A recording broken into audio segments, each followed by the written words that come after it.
I was given the topic social media marketing. And a week ago, when our presentations were due and John kindly granted us an extension on late presentations, I really struggled with what to do. And I finally decided that I would not prepare a presentation.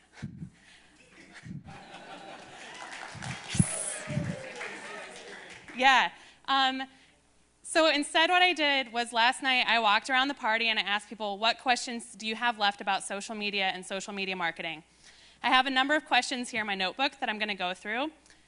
First, I am going to admit two things. Everybody backstage has now heard my most embarrassing moment. You can ask them later. I'm not going to tell you. And two, they took away my BlackBerry, so I can't Twitter this. If you guys are going to Twitter, I would love things like, oh my God, Leah Jones's presentation changed my life. She's so fantastic, I can't believe she's single. It's also funny, you can laugh. So, I'm just gonna go through some of the questions I got last night. If you have additional questions, I can kind of see you, I'll take questions. The first question I got last night was, how do you get people who are afraid to write to find their voice? This question was asked at a company that is working on getting a blog going. And how do you take people that are afraid to blog or afraid to write, and how do you give them permission to find their voice? The first thing I want to say goes against what you kept hearing yesterday, which is go home and start your blog. Blogging isn't always the right tool. So it's okay not to blog. I promise, it's okay. If somebody is really that afraid to write, then don't make them write. But if you're going to support a new writer, things that you can do are set clear boundaries. Let them know that they have time to find their voice. If you read my blog, I've been blogging for 5 years. I started when I was working abroad in London. I was living with 300 international students, and my mom read my blog, and I was very nervous. So the blog from Leah Jones 5 years ago sounds like a total stranger to me. I don't know who she is. It's so stilted. But now it sounds like when people read my blog and then meet me, they're like, oh, this is exactly who I expected to meet. It took me a long way to get there. It was probably 3.5 years in that I finally felt like people were getting on my blog who I really am. So give people time to find their voice. Give people permission, support them, give them an editor, but also know everyone doesn't have to blog. Just know what one is. You can laugh, it's fine. The next question I got is, what is the formula for a viral video? I'm so glad you asked. I take one totally hot chick, might be me, take some like dirt bikes or race cars, those are good, an explosion, some really awesome music, and puppies. And that's how you make something go viral. In all seriousness, viral is an outcome, not a strategy. Everybody say that with me. Viral is an outcome, not a strategy.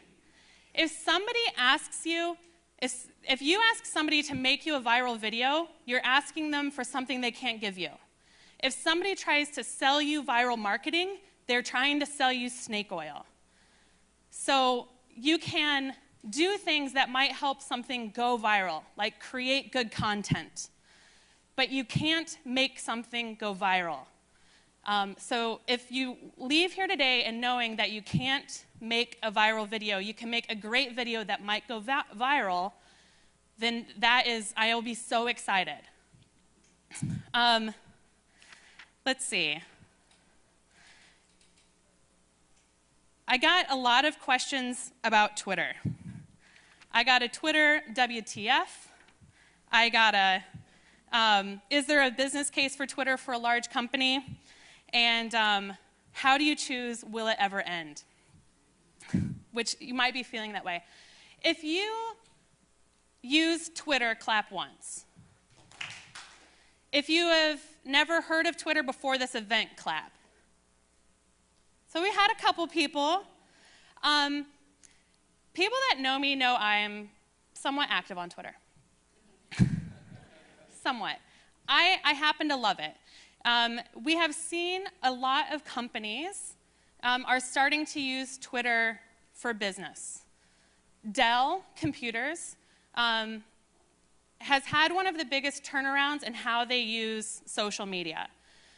About 5 years ago, Jeff Jarvis, who's the blogger behind Buzz Machine, blogged about something called Dell Hell. It's been widely covered. You hear about it at almost every new media summit, and I'm embarrassed to bring it up because I'd like that case study to be retired. But Dell Hell taught Dell a very important lesson, which was that they needed to look at how they did business again. And they have started really paying attention to what people are saying online and finding new avenues to connect with their consumers and their customers.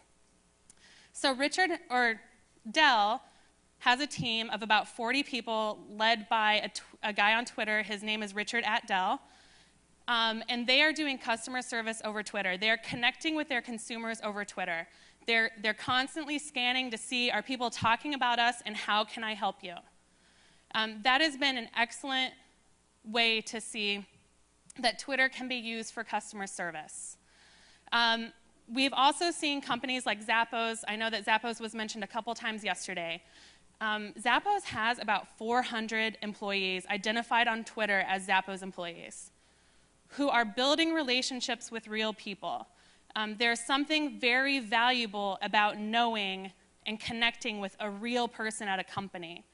I think that there's something valuable. There are probably 50 Edleman employees around the world on Twitter. For us, it functions as internal communications. It functions as a global water cooler. I have personal relationships now with colleagues around the world that I wouldn't have if it wasn't for Twitter. So it can be a way to, I think you heard in the last presentation, with some eyes, first it can be a tool to see how do we fit into the lives of our customers. You can search for your brand name and see, are people talking about me, and how do I fit in their day-to-day life? I think there's a lot of powerful information in that, how do they mention me in passing? There is doing customer service over Twitter, where you're looking to see what are the moments where people are asking for help and getting out there ahead of a phone call, ahead of an email, ahead of an angry blog post, and offering customer service. And then there's also building relationships, person-to-person relationships that might have nothing to do with the company, but that little bit of phatic communication, which is a fancy word for, hey, what's up? That little bit of communication all the time, then I know that when I actually have a problem or need help from your company, I've got somebody I can turn to. So those are some of the ways that I think that Twitter is really powerful.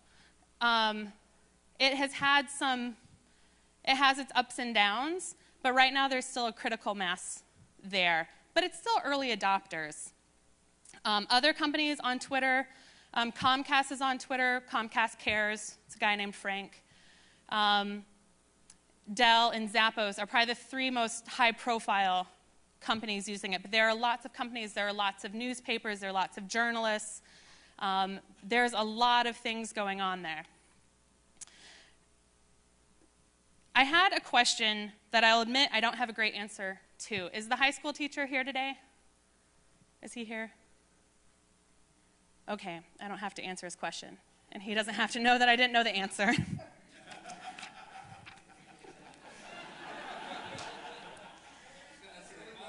Until he's one of the 10,000 people that watches it online. That was just what matches well with mauve.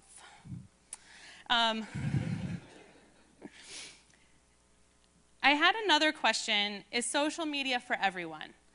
And if you heard me say earlier you don't have to blog, then you know that I don't think it's for everyone. I do think it's really important that you have it on your radar and that you help people at your companies and you help your clients have it on their radar. I think it's very important for people to learn search skills. I think it's very important that people learn to go beyond Google, that they learn how to use specific search tools like Summaries for Twitter, blog polls for blogs, Board Reader for forums. I think it's very important that people understand there's a whole suite of social media, and each type of social media has a different search engine. So don't think that Google's going to give you the right information. So learn search skills. Another thing that I think everyone should learn is how to use RSS, because RSS is what brings the web to you wherever you are. So I think that's a skill worth helping teach people at your companies, worth teaching your clients if you are an agency. I think that understanding how to make the web more useful and cut down on email, and I think that RSS is great for that.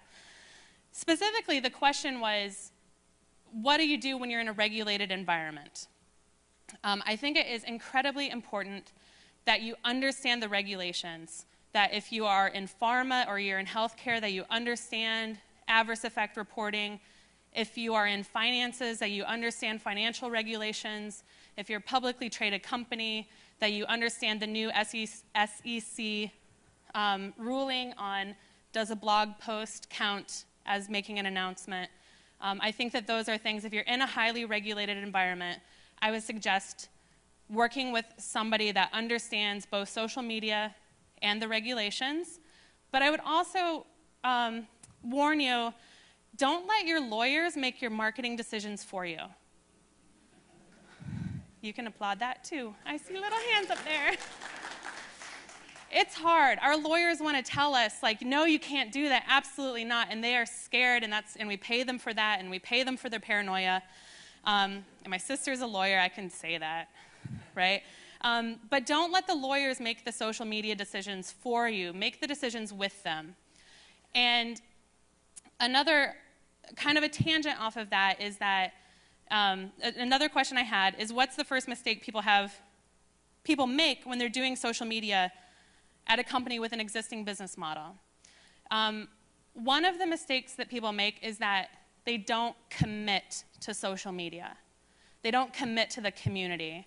They say, hey, we're going to blog, because blogs are awesome. They told us at that summit we all have to go home and start a blog. And by home, I mean your office. And so you start a blog, and it's awesome for 6 weeks, and then you get kind of bored. And then it's another blog that fizzled. Really make sure that you and your company and your lawyers and everyone is committed to being a part of the online community that you start working with. I think another thing that's incredibly important is there's an organization called the Word of Mouth Marketing Association, WOMA.org. WOMA has a great set of 20 questions, and think about it as getting to yes. If you can answer yes to each of those 20 questions, you have built an ethical program. If you're going to engage in online programs, make sure that you're disclosing your relationship, you're disclosing who you work for, why are you doing this. And I'll tell you from being at a company that learned the hard way, disclosure is incredibly important. Being honest about who you are and why you're getting involved in this community and what you bring to the table and what value do you offer the online community is just incredibly valuable and very necessary. Don't let people promise you 1 million views on a video, especially if that means they're going to go put it on porn sites. Don't let people tell you that they've got somebody who will AstroTurf, which is a fake grassroots movement. It's really important that as we start working or continue working in new media, that we do so in an ethical way. So I really hope that that is something that you're asking of your agencies and that your clients are asking of you. And if your clients are asking you to do things that aren't ethical, then take a moment to educate them on what the right thing to do is. I also have hugs. That was question number 11, which is just that hugs are important. There was an open bar last night. I have 2 other mantras when it comes to social media that you haven't heard yet. The first one is, viral is an outcome, not a strategy. The next one is that you use the technology The technology does not use you. You don't have to use Twitter like I use Twitter. And I hope that you have enough of a life that you don't. That you might think that we have to jump in and do everything at once. But it's okay to start with listening. In fact, it's best to start with listening.